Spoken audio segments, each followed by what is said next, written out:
Bonjour à tous, bienvenue chez vous, l'émission qui booste votre journée. Aujourd'hui, nous retrouvons Étoile. Bonjour Étoile. Bonjour Priyanka. Comment vas-tu? Ça va bien? Eh bien, aujourd'hui Étoile, tu es là pour nous parler de ton témoignage, plus précisément d'une guérison, et j'ai vraiment hâte de t'entendre. Est-ce que tu pourrais peut-être commencer par nous raconter comment tu es arrivée au Seigneur? Je peux appeler ça par miracle. Parce que si on va parler du miracle de ma santé, c'est par miracle.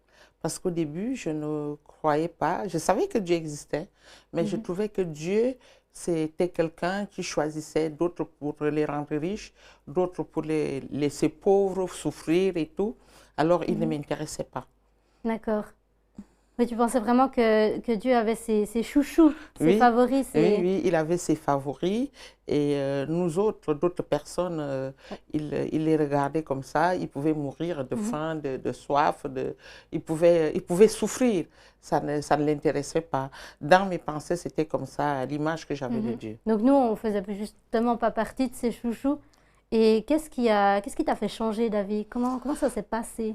Euh, j'ai d'abord perdu mon mari et j'étais dans une situation où je n'avais vraiment plus personne. J'étais dans une phase de ma vie qui était très, très difficile.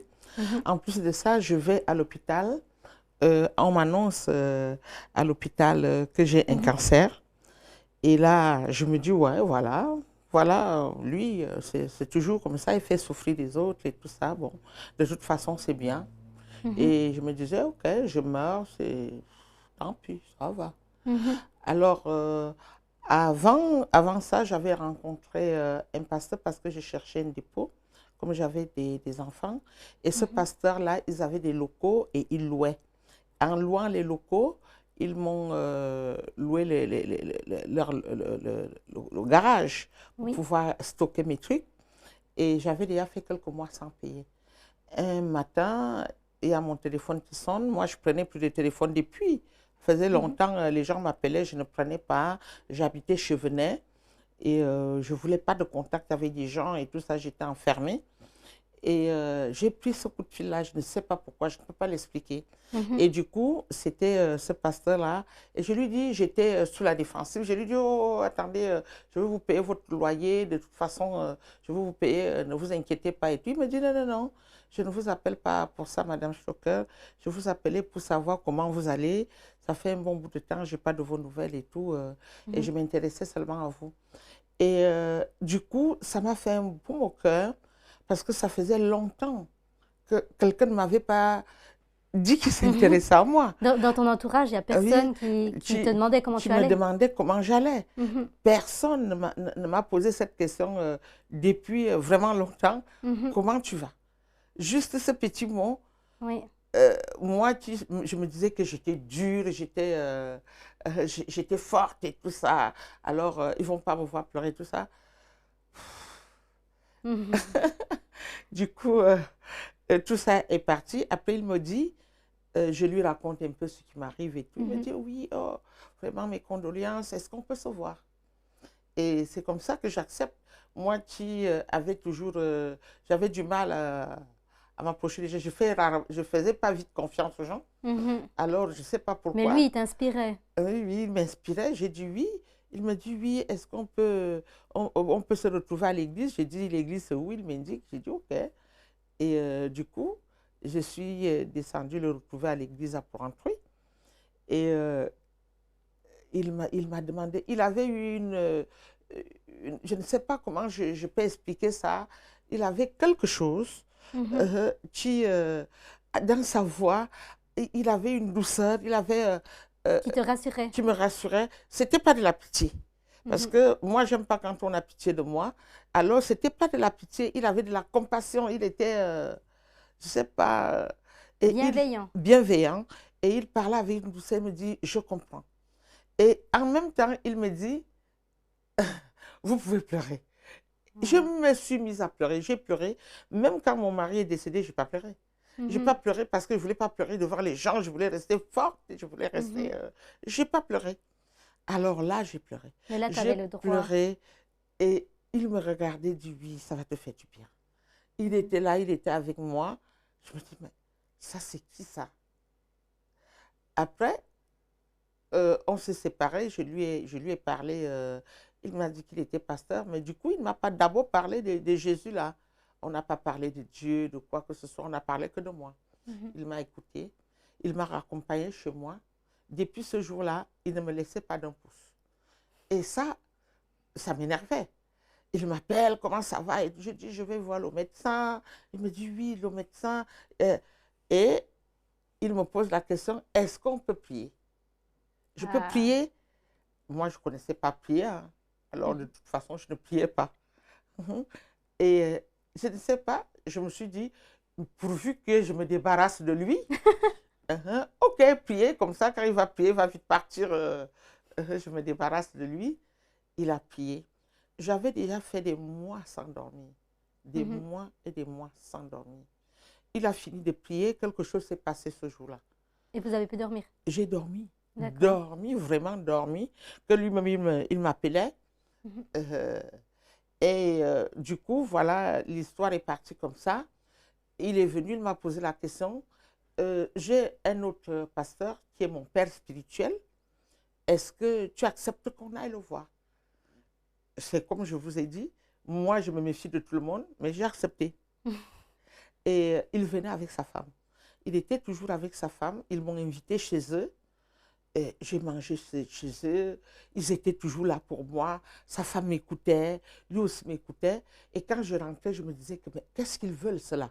Mhm. Et- Et, et pendant tout ce temps, tu étais encore malade, on est d'accord? oui, oui, moi je suis D'accord. malade. Tu avais encore le cancer? Oui, j'ai le cancer. Ouais. Mais je me pose la question, qu'est-ce qu'ils veulent? Mhm. Parce que d'habitude, quand tu es malade, comme moi, et en tant qu'Africaine, déjà, les Africains qui étaient, tout le monde m'avait déjà abandonné. Mhm. En Afrique, tout le monde attendait ma mort. Tout le monde savait que je vais mourir et tout ça, c'est pas. Et eux, au lieu de fuir et dire, bon, elle a le cancer et tout ça, c'est. Il Ils s'accrochait. s'accrochaient. Je Mhm. me dis, mais ceux-ci sortent d'où? Qu'est-ce qu'ils Mhm. veulent? Qu'est-ce qu'ils veulent de moi? Il y a quelque chose. Mais il y avait quelque chose en eux qui m'attirait. Mhm. Mais je ne peux pas l'expliquer. Et à chaque fois que je rentrais chez moi, je pensais à eux et je me posais des questions sur eux. Parce que moi, dans ma vie, les gens ne m'ont pas beaucoup aidé. Mhm. Je n'ai pas eu beaucoup d'aide des gens. Je n'ai pas eu des gens qui m'ont félicité. Mhm. Oh, qu'Étoile, tu fais bien. J'ai pas vraiment eu.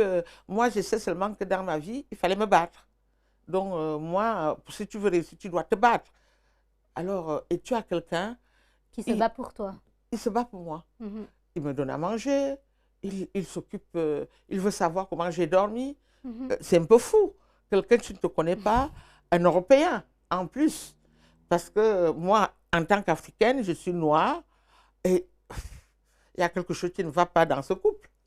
Mhm. Et on a continué comme ça et il continuait à prier.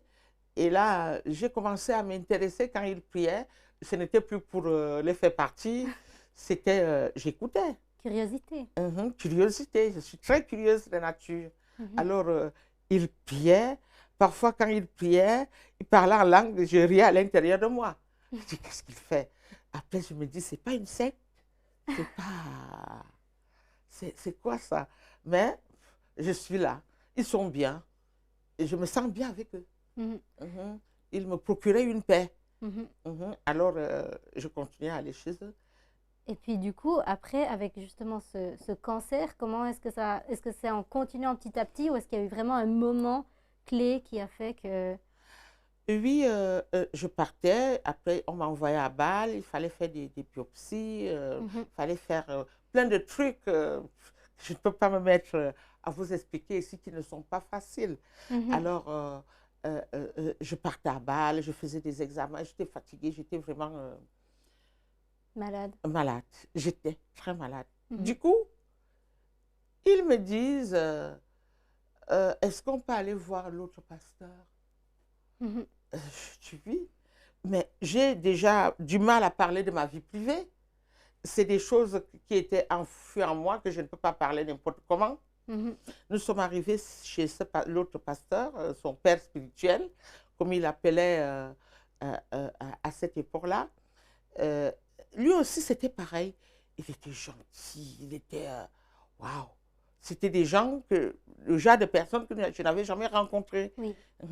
Et du coup, il me dit, qu'est-ce qu'on peut parler un peu de moi? Et c'est l'autre pasteur, je commence.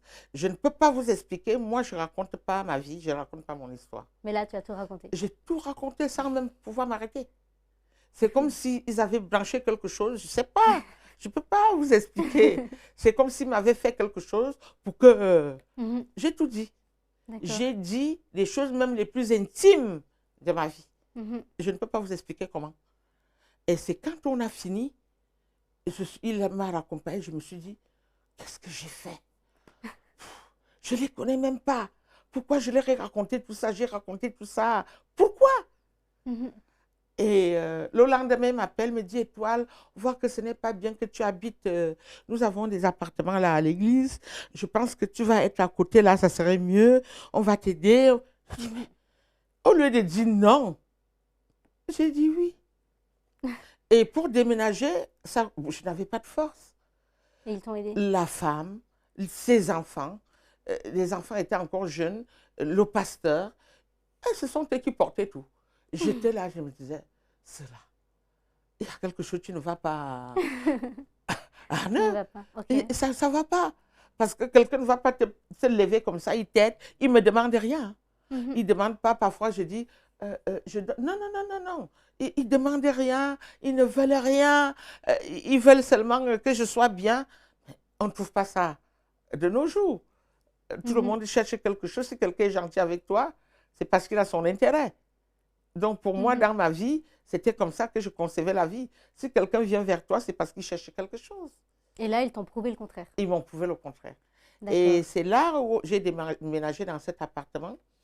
Et je devais encore aller, j'allais à Bâle. Il m'accompagnait jusqu'à Bâle en voiture. Je ne prenais plus le train. C'est pas moi qui paie le carburant dans tout ça. Oui. En même temps, l'autre pasteur, il me dit, est-ce que je peux vous accompagner chez votre médecin? Je dis, mais bien sûr, il n'y a pas de souci. Et c'est comme ça que nous sommes partis chez mon médecin. Nous sommes entrés, le médecin, j'ai dit, oui, il peut, j'ai rien à cacher, puisque j'avais déjà tout raconté. Il connaissait déjà tout de moi. Oui. Qu'est-ce que j'ai encore à cacher? Alors, on a commencé, le pasteur dit au médecin que moi, je crois que Étoile va guérir. Et il est déjà guéri. Parce que je crois au Dieu que je sers. Et je sais que ce Dieu-là, Étoile, est quelqu'un de bien. J'ouvre les yeux. Comment il peut dire que je suis quelqu'un de bien sans me connaître? Et le médecin dit oui, oui, oui. Il n'y croyait pas du tout. Non, pas du tout. Oui, oui, oui, mais moi, je crois à la science. Et la science, voilà ce qu'elle dit. Donc, pour moi, il n'y a pas vraiment... c'est ce que la science dit. Et je pense que c'est depuis ce jour-là. Parce que nous sommes rentrés, il y a eu des discussions avec le médecin que je ne peux pas me mettre à... Et moi, j'étais devenue à côté, comme le médecin discutait avec le pasteur. Chacun avait sa logique. Son point de vue. Son point de vue. Et il n'y a que moi qui n'avais rien à dire. Puisque je ne pouvais rien dire. Je ne connais ni là, ni là. Alors, j'étais là au milieu, je les regardais. À l'intérieur de moi, je disais, lui, le pasteur, il s'emmerde. Moi, je vais mourir bientôt. Donc, je ne vois pas pourquoi il s'emmerde. Et je suis revenue, j'ai continué des examens à Bâle. Et ça allait mieux? Ça allait mieux. Et du coup, c'était les mêmes examens. J'allais mieux, c'était toujours les mêmes examens.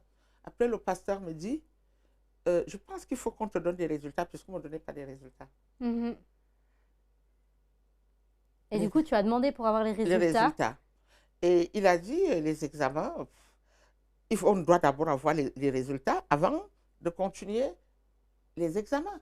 Si je dis, tu as fait un examen, on ne te donne pas le résultat, voilà. Ce pasteur-là. Et du coup, on m'a demandé encore, j'ai dit non, je veux les examens, je veux les résultats. Ils ne sont jamais venus. Et je suis repartie voir mon docteur de Pointry.